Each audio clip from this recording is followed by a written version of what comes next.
Hey guys, welcome back to another Dominations video, and welcome back to another Wonder Ranking review. It's been a while since I've done one of these. It's been 5 to 6 months since my last one. So I'm hoping I can complete the series soon. We have 2 more rankings after this. We have to do the Space Age, and then we have to do the Informational Age. So without further ado, let's get into the ranking. So first off, in the number 4 slot, we have United Nations. So United Nations allows you to collect 3 national trade goods per day, and also allows you to deploy a peacekeeping force when this building is destroyed. So the peacekeeping force is pretty much a small army that consists of every unique nation's troop in the game. So like the Chinese unique unit, the Japanese unique unit, the Greek unit, and so on and so forth. It's a nice little stall on defense, but not very powerful. And the +3 national trade goods per day is a nice little bonus because sometimes it can be a pain in the butt to get trade goods. But overall, I think this is actually the weakest of the Atomic Age Wonders. By the way, most of the Atomic Age Wonders are not bad. I think all of them are pretty good. They all have pretty decent benefits, which is pretty surprising because most of the wonders in the games are at least have one bad wonder, but the Atomic Age is the one exception where I don't think there's a chosen terrible wonder. Anyway, let's move on to number 3, the Pentagon. So the Pentagon allows you to train your airstrip units faster by 20%. You can assign an extra general for defense.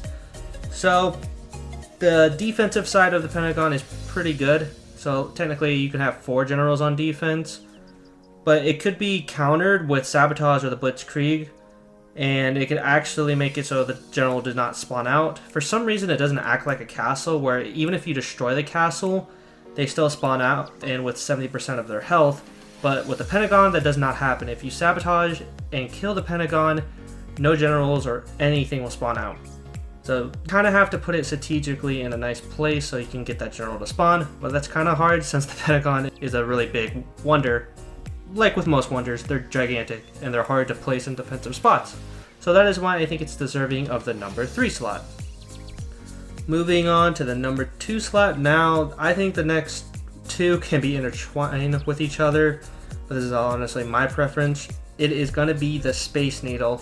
Very controversial pick in my opinion here, but here's the reason why it's at number 2. It has minus 10% university research time. It also has a 7-day cooldown to reset other wonders. So it takes 7 days to get this bonus back. So what that does is pretty much allows you to reset any of other wonder cooldowns. Space Shuttle, the Museum Wonder 1, and then the Blitzkrieg. So if you accidentally use your wonders abilities in a battle, you could just reset it and then you can get it back instead of waiting that full 24 hours. It's a nice little buff. But the minus 10% is what university time is what you're actually going for with this wonder. Because guys, it takes forever for your university to complete. Now where this wonder loses value is if you've completed most of your university already and got all the good bonuses, you technically don't need this wonder anymore. And you don't really need to keep it for the reset of wonder cooldowns because you need to wait 7 days to even get that ability back. So that is why I think it is deserving of the number 2 slot. Also, this wonder used to be a different name. I think it was Autonomon or something. Yeah, they changed the wonder because of copyright reasons. Anyway, let's move on to our number 1 ranking, and it's the wonder that I have chosen, the Sydney Opera House. And I think this wonder is so much better than what it used to be because of the recent buffs to the expeditions. Because now it only takes 1 citizen for every expedition now, but you can actually reduce that to 0 with the shipping perk, so it technically synergizes with that. What the Sydney Opera House does, it reduces expedition time by minus 20% and provides an extra citizen. Also, that extra citizen also synergizes well with the Chinese nation because technically you can get 2 more citizens.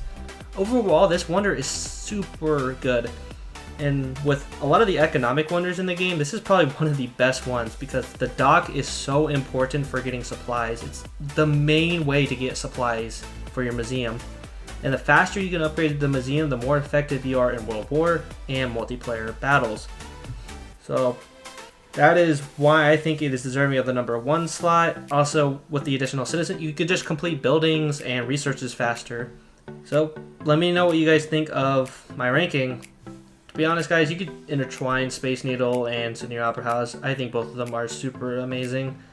I think just choose the Space Needle first when you get into the Atomic Age, so you can get those university researches done. And then once you move on later in the ages and you have most of your university done, switch to Sydney Opera House so you can just get more and more supplies to complete those artifacts. And troop tactics and resources as well. The dock provides so much more than just supplies. But anyway, guys, I hope you have a great rest of your day. I hope you enjoyed the ranking. Like and subscribe if you're new to the channel.